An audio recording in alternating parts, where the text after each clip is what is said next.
స్వేచ్ఛలో హిందూ ట్రస్టుల్లో ముస్లింలకు చోటిస్తారా? పర్లేదు, ఓపెన్గా చెప్పండి.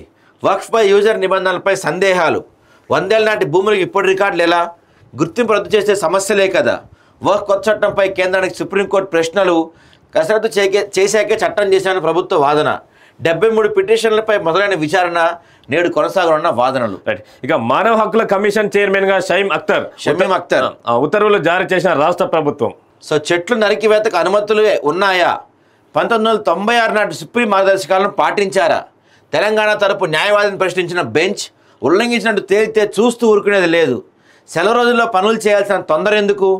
పర్మిషన్ లేకుండా నరికితే జైలుకి వెళ్లాల్సి వస్తుంది. రాష్ట్ర చీఫ్ సెక్రటరీని హెచ్చరించిన జస్టిస్ గవాయ్, ఆ 100 ఎకరాలను తిరిగి ఎలా పునరుద్ధరిస్తారు? 4 వారాల్లో ప్రణాళిక సమర్పించాల్సిందే. కఠిన చర్యల నుంచి బయటపడాలంటే తప్పదు. కంచె గచ్చిబౌలి భూముల వివాదంపై సుప్రీంకోర్టు చాలా సీరియస్ వ్యాఖ్యలు చేసింది. ఇక మంత్రులు సహకరిస్తున్నారంటండి. మొరబెట్టుకుంటున్న ఎమ్మెల్యేలు. ప్రతిరోజు పీసీసీకి ఫిర్యాదులు. ముఖ్యమంత్రికి వివరించాలని కొందరి ప్లాన్. నియోజకవర్గాలకు మొండి చేయి, నిధులు రిలీజ్ చేయడంలోనూ జాప్యమే. చెప్పిన పనులన్నీ పక్కన పెడుతున్నారు, అసంతృప్తి అంట. ఎమ్మెల్యేలకి మంత్రులకి సఖ్యత లేదు. జిహెచ్ఎంసీకి కాసుల వర్షం. ఎల్ఆర్ఎస్తో బల్యకు ఆమ్దాని. ఇప్పటి వరకు 10,957 దరఖాస్తులకు క్లియర్. 40 రోజుల్లో ఖజానాకు 136.30 కోట్ల ఆదాయం. మార్చిలోనే దరఖాస్తుల నుంచి 103 కోట్ల ఫీజులు వసూలు. ఇక నైనిలో సింగరేణి. ఒడిశాలో కొత్త బొగ్గు గణితావకాలు షురు. వర్చువల్గా ప్రారంభించిన డిప్యూటీ సీఎం. రాష్ట్రం వెలుపల ఫస్ట్ టైం మైనింగ్ యాక్టివిటీ. 130 ఏళ్ల కంపెనీ చరిత్రలో సువర్ణ అధ్యాయం.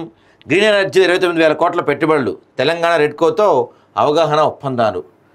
ఇక టన్నెల్ రెస్క్యూ ముగించేద్దాం. 12 మందితో కమిటీ ఏర్పాటు. 6 ఆచూకీ కోసం ప్రయత్నం. దాదాపు నెల దాటిపోయింది కదా. జపాన్లో రేవంత్ బిజీ. ఆ దేశ రాయబారితో భేటీ. ఇండియా హౌస్ సందర్శన. ఇక నెక్స్ట్ కొలువుల జాతర. భారీ ప్రకటనలు సిద్ధమవుతున్న ప్రభుత్వం. త్వరలోనే వెలువడిన నోటిఫికేషన్లు. వర్గీకరణ కొలిక్కి రావడంతో పెరగనున్న వేగం. కొత్త జాబ్ క్యాలెండర్తో భారీగా కొలువులు. తొలి దశలో 30,000కు పైగా ఉద్యోగాల భర్తీ. అధికారులను మరోసారి అలర్ట్ చేసిన ముఖ్యమంత్రి. బ్లాక్ షీప్స్ ఎవరు? గొర్రెల కుంభకోణంలో ఈడీ దూకుడు. విచారణకు పశుసంవర్ధక శాఖ అసిస్టెంట్ డైరెక్టర్. రాష్ట్ర వ్యాప్తంగా పంపిణీ చేసిన యూనిట్లపై ఆరా. కీలక నిధులను వెనక్కి రప్పించే యత్నం అంటండి. అర్హులకు అన్యాయం, అనార్హులకు ఉద్యోగం.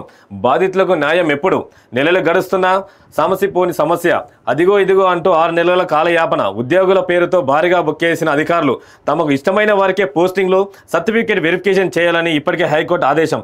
తాజాగా లోకేత్లోనూ ఫిర్యాదు. సో ఇది డిఎస్సి స్పోర్ట్స్ కోటా నియామకాల వివాదానికి సంబంధించిందనమాట.